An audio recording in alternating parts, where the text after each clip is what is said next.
Hi guys, Curly Susie here, and I'm very excited to be here today to shoot this video, which I hope isn't crazy long. Something happened that I didn't really expect.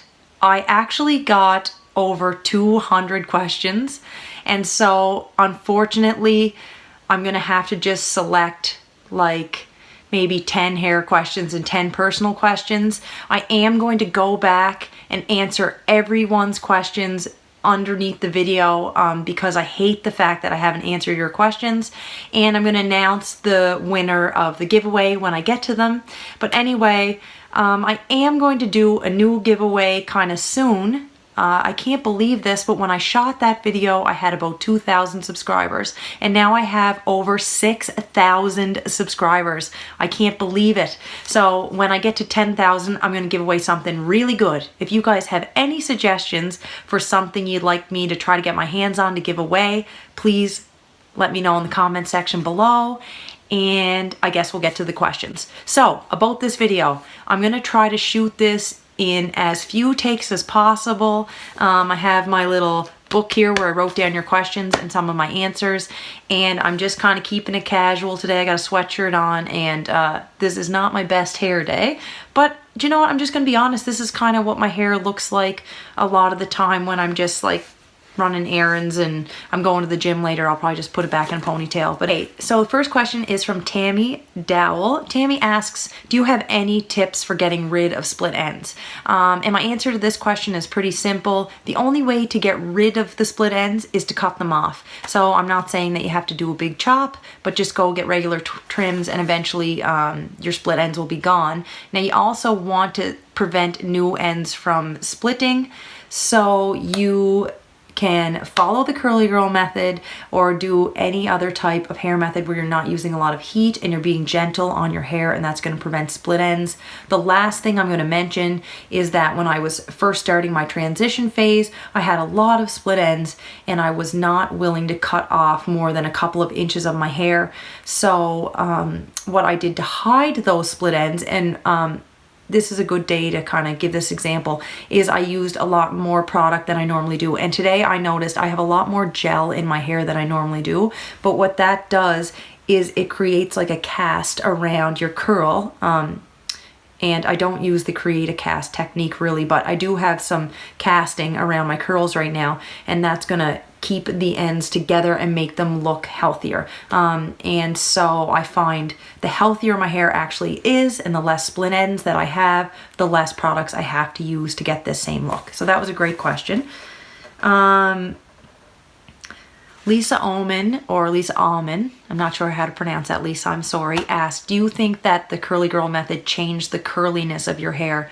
And that is an easy question to answer. I'm going to say absolutely yes. And I want to film a whole video on this, but you can't really make your hair curlier than it actually is, but you can do everything in your power to encourage your hair to curl. So before I was following the curly girl method and I didn't really know how to style my hair, I would never get my curls as curly as they are now for a couple of reasons. Number one, my hair was not healthy. So when your hair is super damaged and when you're using a lot of heavy products and silicone, your hair has a hard time finding that natural curl pattern.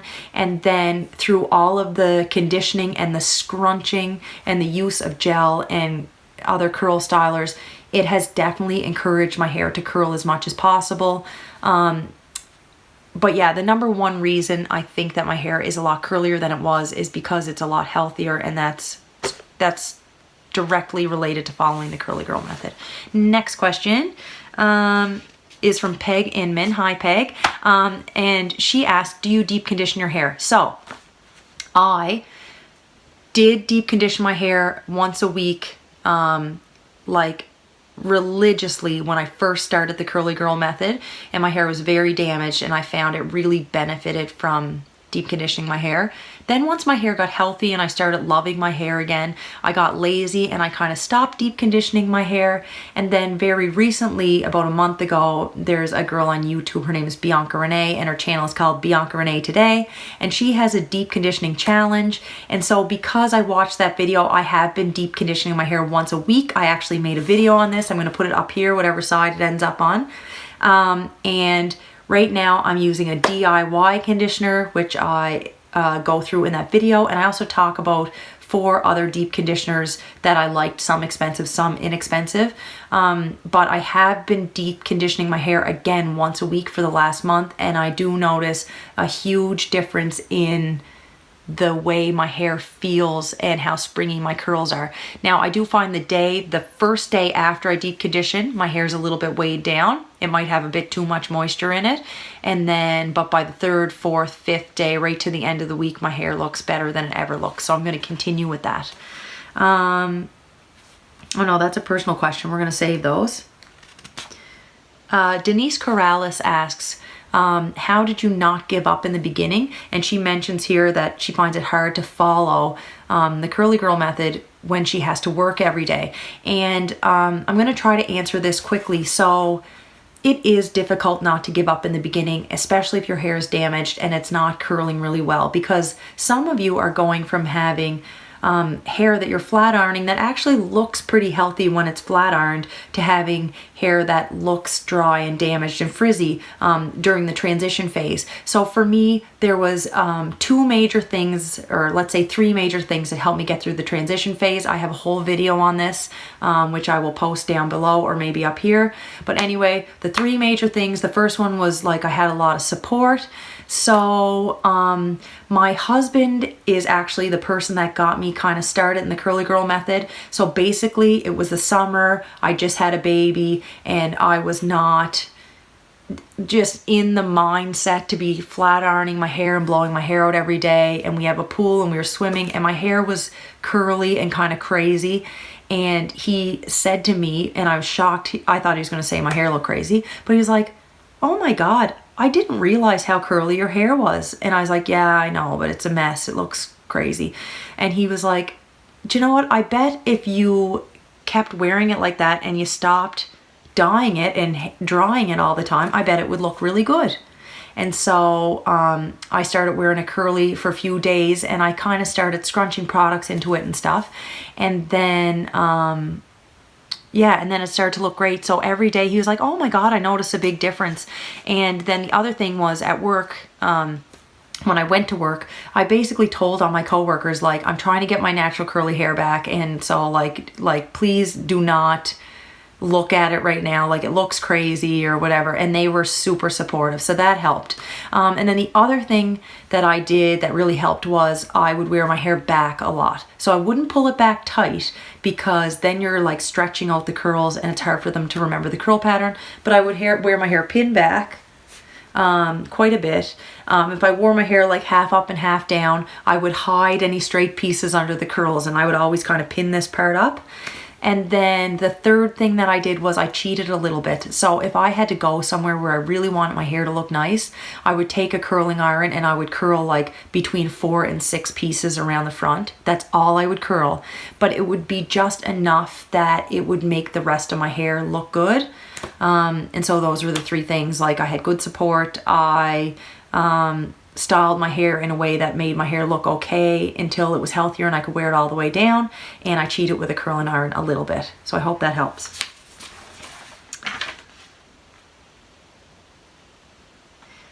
So Over 50 Mommy Life asks, how do you deal with those few pieces around your hair that won't curl no matter what? And I think I just mentioned this. I either hide them or I would curl them with a curling iron. Now, I don't do this very often because I find my hair curls a lot better now. So I typically just take them and like hide them, and you'll see me do this in my videos, like I'll hide them under the curlier parts. Or let's say I styled my hair that day and for whatever reason my bangs just don't curl great, I'll pin the top of my hair up. And if I'm going out somewhere and there's a few really straight pieces, I will curl those couple of pieces with the curling iron. And I know that is not really curly girl approved, but I'm really not damaging my hair because I'm only doing it every once in a while, and I'm still treating my hair like way better than I ever did. So I don't mind doing that. And I do have self-control. So I only curl, like I said, between 4 and 6 pieces, and that's it. Kaylee Forshee asks, do you ever color your hair, or would you ever color your hair? And for those of you who watch my channel, you know that about a week before my wedding, which was in November, I bleached my hair blonde. So right now I color my hair a semi-permanent brown over that bleach blonde until the damaged hair grows out. So my new growth only goes to about here, and I'm not willing to chop this off. So I'm just going and getting gradual trims and hoping that eventually my natural hair color grows out. And then I will probably continue to color my hair with a semi or demi-permanent brown color, because I do have a lot of gray hair. And not that I don't love gray hair and think it's beautiful, it's just not for me right now. So yeah, I would not bleach my hair anymore. I don't think I'll ever get highlights or do anything like that, because I'm just really focused on having healthy hair. So I hope that answers your question. So my next question is from Hamburger Helper, and like, I love your name on YouTube. That's hilarious. She says, who is your hair inspiration? I'm just going to mention 2 curly haired YouTubers. I love a lot of them. I would say my hair inspiration is Dana Marie, only because I feel like her hair journey is the most similar to mine, and I still feel like I'm in the transition phase. I know some of you guys are probably like, think that's hard to believe, because it's been a year since I started, but my hair is still bleached underneath, and I still have a lot of damaged hair that I need to trim off. When I watch her old videos, I find her hair looks like mine does now. So it looked good, don't get me wrong, and it's curly, but you can tell there's a lot of product in it. And to be honest, guys, if I didn't have this much product in my hair would not look this good. It would look really frizzy. Now, if you look at her kind of transition, her hair used to look like mine, and now that she's been really good to her hair and she let it grow long and got regular trims, her hair is now a lot healthier, so she doesn't have to use as much product, and her hair is just a lot softer, more natural, and curlier looking. Now my hair, the curliest curls I have, I would say, are a 3A, and she has a lot of 3B curls, so her hair is like a little bit different than mine, but again, it's absolutely gorgeous, and I just think her transition is really similar to mine, so I follow her along probably the same way some of you guys follow me, because we have similar hair types. And then my other curly inspiration that I always have to mention is Curly Penny. Her and I have totally different hair types, but I just find that she is like a catalog of information. She's tried so many products. She's hilarious, and she also has a couple of videos that are serious. They're called #deep. It's like a deep conditioning video where she talks about different things, like different topics. And in some of those videos, she talks about self-acceptance and just being a good person. And when I watch her videos like that, it actually makes me feel emotional. And I almost feel like every teenage girl in the world should watch these videos. I'm gonna link one below, but anyway, she's just super inspiring. Her channel started from nothing, like in her bedroom. She had like a green background and using her phone like I'm using today. And she inspires me as well. So I'm gonna say Dana Marie and Curly Penny. Bettina Farah asks, do you use products with silicone in your hair ever, and do you think they damage your hair? So no, I don't use products with silicone in my hair anymore, and I don't know enough about like the chemistry and the science behind how it works, but I don't think that the silicones themselves actually damage the hair. They prevent moisture from penetrating the hair shaft, so there's one thing. And then the thing that damages your hair is once you put the silicone in, you need sulfate to strip it out. So it's the constant stripping out of the silicone that damages the hair. The other thing is that my hair is super dry and frizzy, so when I use silicone, it works temporarily, but then because moisture can't penetrate my hair never really gets that curly and healthy looking. My hair curls much better when I'm not using silicone. Okay, so Goat Jesus asks, do you co-wash and restyle your hair every day, or do you refresh it? And I do talk about this a lot. I do get in the shower every day and wet my hair and then co-wash it and put my gel in my hair in the shower. That is my every single day routine. I leave my house with wet hair. I find it makes my hair look the best, the most frizz-free, and it's just the easiest for me. I do have a refresh routine.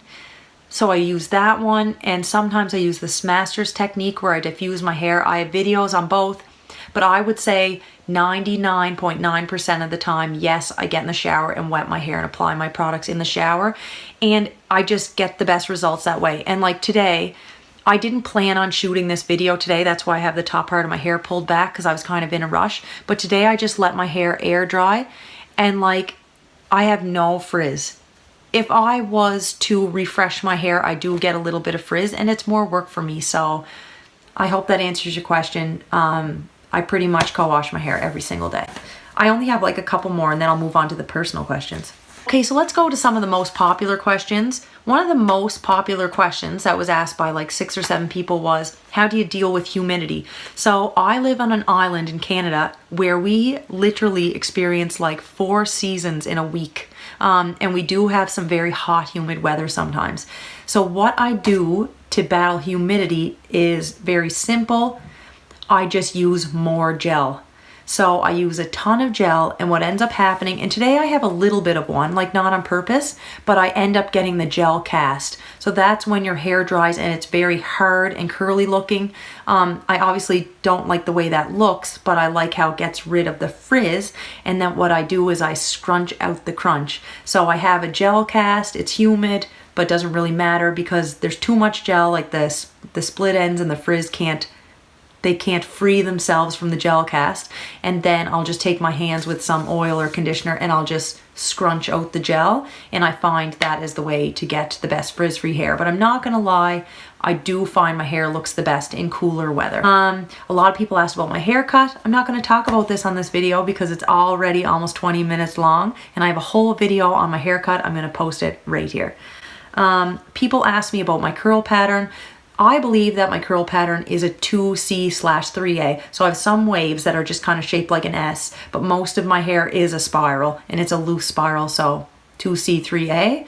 A lot of people ask me about hair porosity. So again, hair porosity is not something that I focus on. Basically, if you're new to the Curly Girl method, hair porosity means how porous is your hair. So how well does it absorb moisture and absorb products? And basically what makes your hair porous or not is the hair cuticle. So your hair cuticle is almost like, let's pretend it's like fish scales. And if your hair the cuticle lies super flat, or the scales lie super flat, and it will make your hair look smoother and more shiny, and it's also more difficult for anything to penetrate the hair strand. Now for most people with curly hair, especially people with like fuzzy curly hair like I have, the cuticle is raised. So the more raised the cuticle is, the more porous your hair is. So my hair porosity, I think, depends so much on what I'm doing with my hair at the time.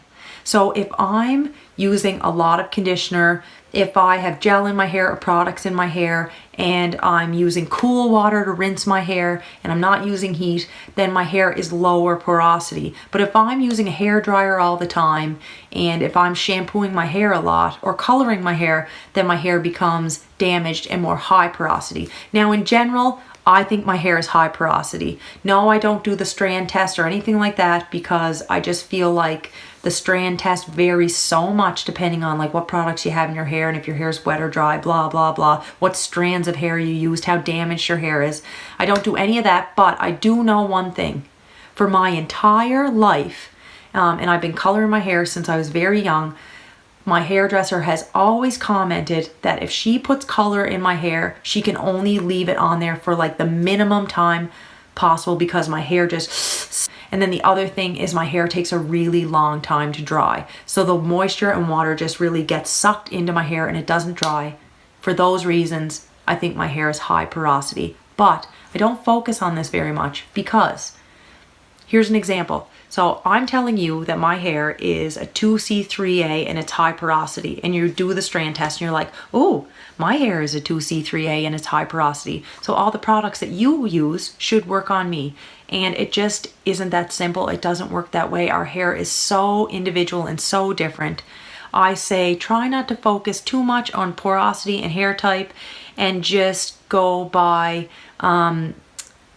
a little bit by hair type and follow some curly hair YouTubers that have similar hair to yours, and then do trial and error. Because again, I mentioned like my hair goals is Dana Marie, and she loves Diva Curl, and my hair hates Diva Curl. Okay, and this is my last hair related question, and this ended up being the winner of the draw, and her name is Sharon397. I'll get your contact information after the video, but she asked, how do you scrunch out the crunch on the go? And the answer to this is kind of simple. I don't really use the cast technique on purpose unless it's super humid out. So most of the time I just use just enough gel so that I don't really get a crunch. But let's say, because you know I leave my house with wet hair, let's say I get out somewhere and I realize, oh, there's too much gel in my hair. Well, I do one of two things. So hopefully I have like a little bottle of conditioner and a little bottle of Jamaican black castor oil in my purse. Hopefully I have my purse with me, and if I do, I'll just duck into a public bathroom, or I can even do it without looking. And I just put a little tiny bit on my hand and I just scrunch the gel out of my hair. If I'm somewhere with paper towels, I use paper towels a lot to just scrunch out the crunch. It literally takes like not even 5 minutes. What I would recommend to you is if you have like a little microfiber washcloth, you can keep that in your purse and use that to scrunch out the crunch on the go. The only reason I don't use my bare hands is because I find it creates more frizz. So here come the personal questions. I only got about 6 personal questions, so I'm just going to answer all of them in no particular order. So the first one is easy. Sarah Campbell asks, how old are you? And I think I mentioned this in some other videos. I am 35 years old. And I'm not gonna say who, because I would say 5 different people asked me about bodybuilding. So people asked me if I ever did bodybuilding, and some people that knew that I had done it asked me if I would ever compete in bodybuilding again and what that was like.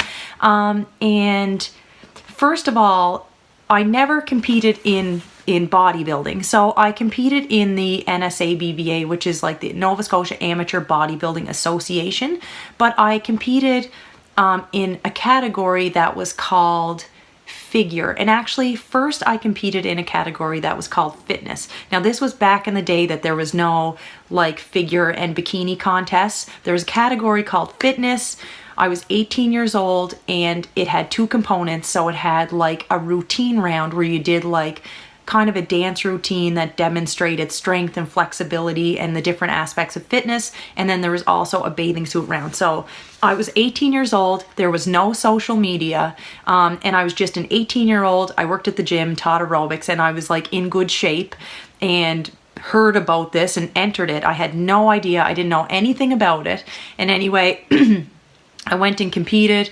I didn't even have a spray tan. I was just tanned, and I wore like a regular bathing suit. There was only 4 of us in the category, and I got 4th.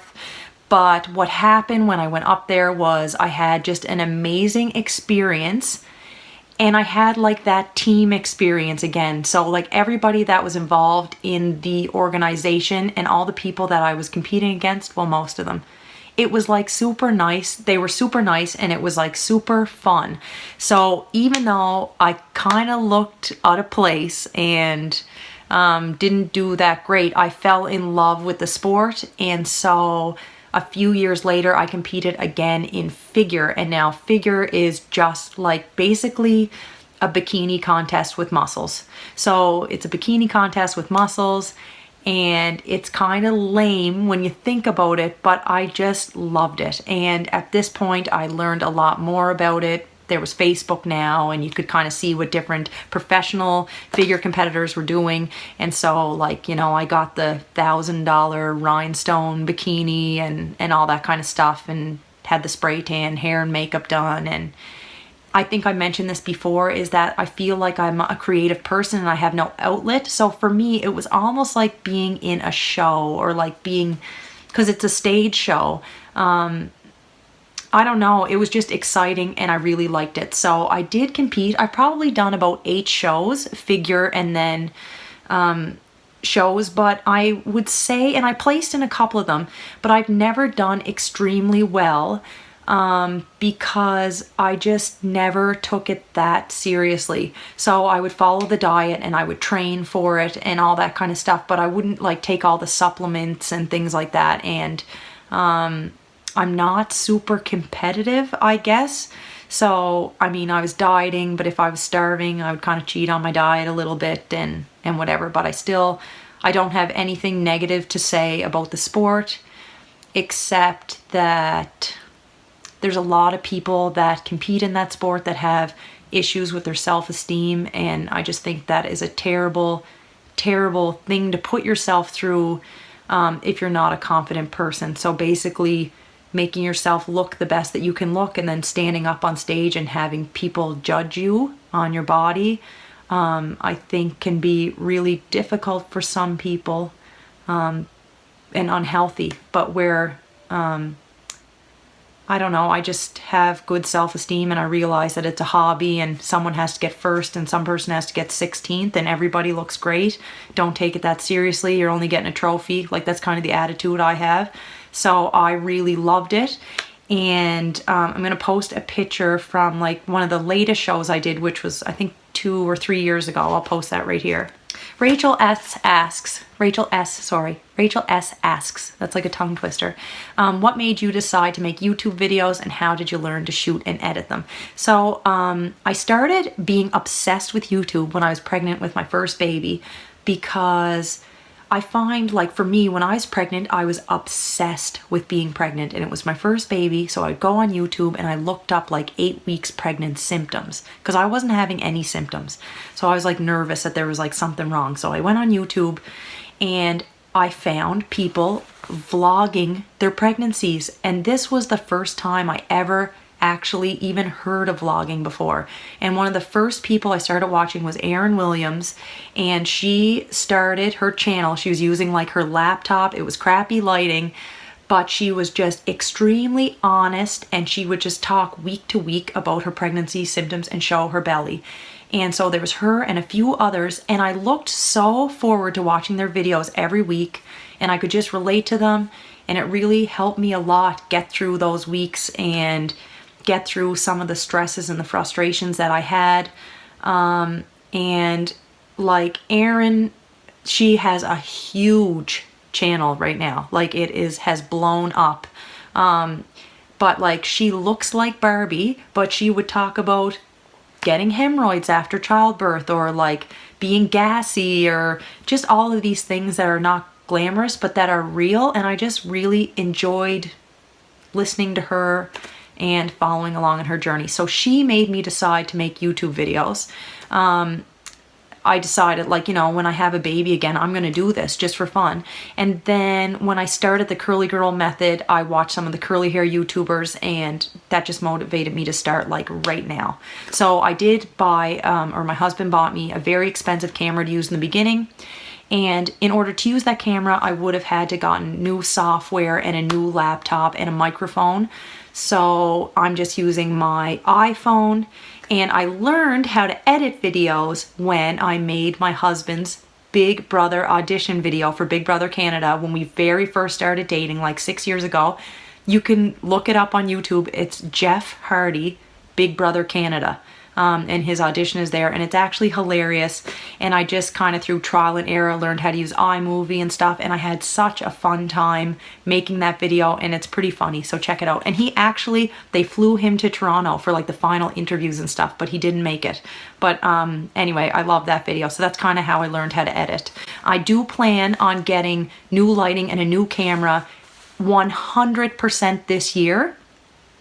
And the main reason is because I'm getting sick of using this same background all the time. It's probably very boring for you guys, but without lighting, this is really the only place in my house that I get enough natural light, and I have a plain background where I would get a clear picture. So hopefully I'm gonna get a little bit more technical as my channel progresses. Maggie asks, do you have any siblings, and do they have curly hair? And the answer is yes and yes. I have 2 siblings. I have 2 older brothers.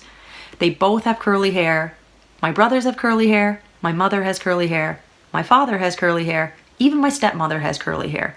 And my baby has straight hair, go figure. But anyway, I come from a long line of curly haired people. Angela Williams asks, what is your favorite job that you've had through the years? I'm gonna try to be quick. So I've had several jobs. I worked for a long time as a personal trainer and a group fitness instructor. And then when I left that job, I left to take a different job for financial reasons. So I left to work in the medical device reprocessing department in our hospital. Very quickly, that is the department that cleans and high-level disinfects or sterilizes all reusable items in the hospital. So that's bedpans and urinals, right up to like highly specialized surgical instrumentation. And that job is not glamorous by any means, but I think it is such an important job, and it's such an interesting job. There's so much science behind it. And I absolutely love that job, but that's still not my favorite job.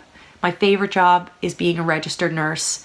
That's what I do right now. I work full-time as a registered nurse, and I like that job for so many reasons, but mainly it's because I love helping people and interacting with people, and just being a positive light in someone's life, even if it's just for a day or an interaction.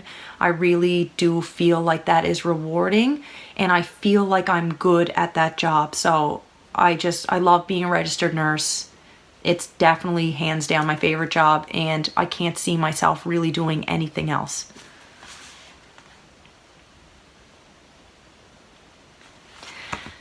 Okay, my next personal question comes from a subscriber that I've had for a long time, and I don't know how to pronounce your first name, and I'm not even gonna try. So please comment underneath and tell me how to pronounce your name phonetically. This subscriber's name is Razaut Hashem, and I can pronounce her last name because my mother's maiden name is Hashem, which is a Lebanese name. So I think you're Lebanese. But anyway, please comment down below how to pronounce your first name. She asked me how I met my husband. So I live in an extremely, extremely small town. So I've known who my husband was for a long time, but I thought he was like 5 years younger than me, which is young when you're only in your early 20s. And when I met him and when I knew him, I was in a relationship, and I was like in love with the person I was with. So I wasn't looking around. I just knew who this guy was, and he was cute. So I met him like years and years ago. And then about 6 years ago, when I was working in the medical device reprocessing department at the hospital, he worked in the OR. So we kind of worked together more or less. And I was suddenly single, and we started hanging out, and again, I wasn't that interested in him. I thought he was too handsome, and I thought he was a lot younger than me, and I don't know, I assumed that he was kind of like a player. I mean, he drove a convertible, and he has like the whitest teeth I've ever seen in my life, and I was kind of judging a book by its cover. But anyway, then we started hanging out, and I realized that has like super old-fashioned family values, and he's just a great guy and comes from a great family. And we were dating for like probably 2 weeks, and we told each other that we loved each other, and that to me was crazy. And like my friends and family thought I was crazy, but we literally in like 2 weeks said that we loved each other and that we were gonna get married and have kids. And I don't know, 3 years later we got engaged, and now it's almost 6 years later and we're married with a baby and working on another baby. So that's how I met my husband, and he's the best. He doesn't have curly hair though, but we won't hold that against him. KJ Popped asks, what is one piece of advice you would give your younger self? And again, these are such long-winded answers, but I have 2 pieces of advice I would give my younger self. My first piece of advice would be, Susie, you are not an adult yet, and you don't have to be an adult yet. And this is something that has impacted my life greatly, and I think that it helped make me the person I am, but it came with a lot of stress and a lot of financial difficulty. And that is, when I was 18, I moved out of my mom's house. So my parents were divorced. I have 2 great parents, but they don't really communicate or anything like that. I was living with my mom, but I had a great relationship with my dad. I had no reason to move out except that I was obsessed with being independent. And my mom and I at the time had that typical teenager mother relationship where we just kind of butt heads all the time. And so I moved out. And then being stubborn and being determined to be an adult, I would never ask my parents for help until it got too late. So I was living in an apartment by myself. I had a job at like the YMCA and not really making enough money to pay my bills, and I wouldn't ask my parents for help until like my phone bill got cut off, and then I'd call my dad or my mom like crying, and they would always bail me out, and it doesn't make you feel good about yourself. And it took me until I was almost 30 to be in a position to be able to go back to university or really do anything else, and I had a lot of debt.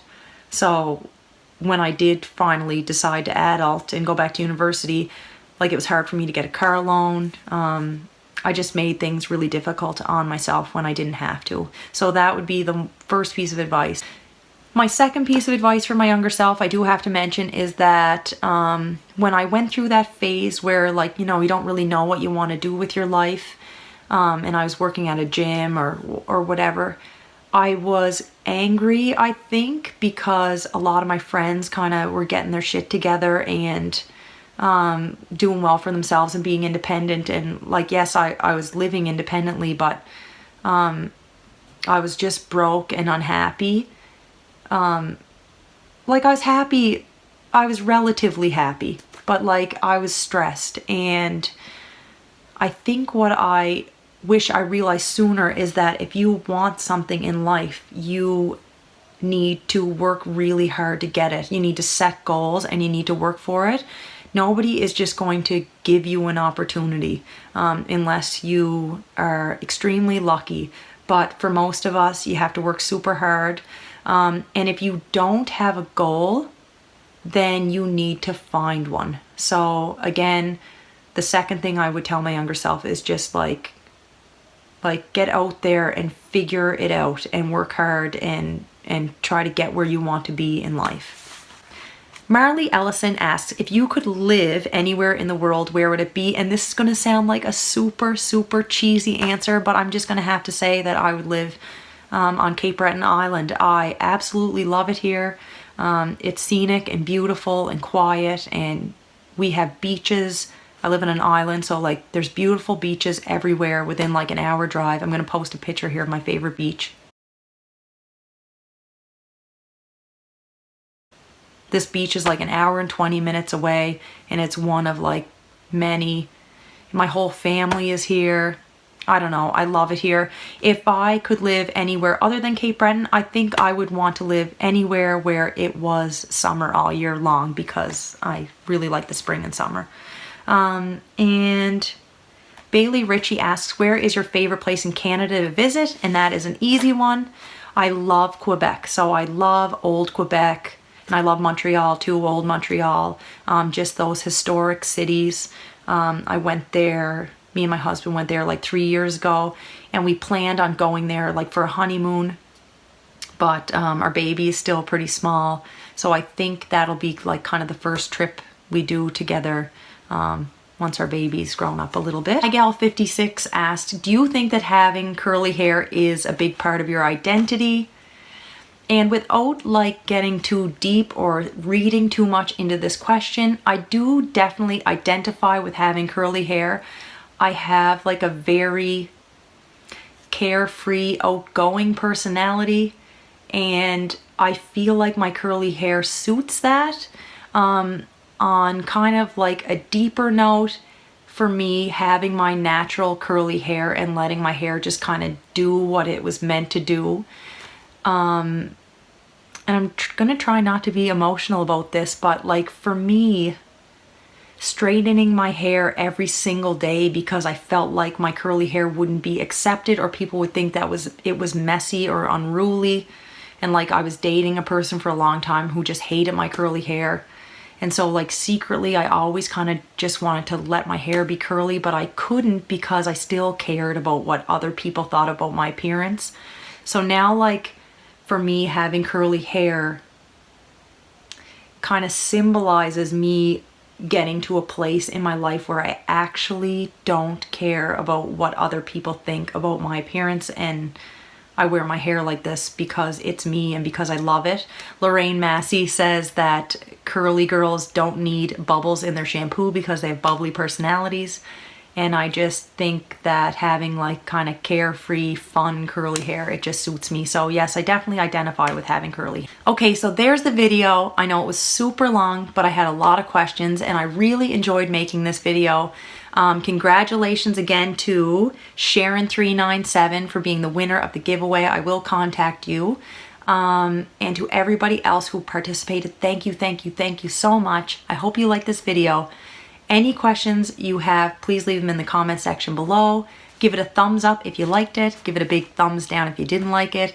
Subscribe to my channel, and I'll see you in my next video, which will be either a hairstyles video, or I'm doing a video soon about what my hair looks like with like no products in it, not following the curly girl method. And the reason I'm doing this is because I think a lot of you will be shocked to see how like wavy and frizzy and just unhealthy my hair looks when I don't use this method, and it might be motivating for some of you to stick to the method. So anyway, thank you guys so much. See you in my next video. Bye.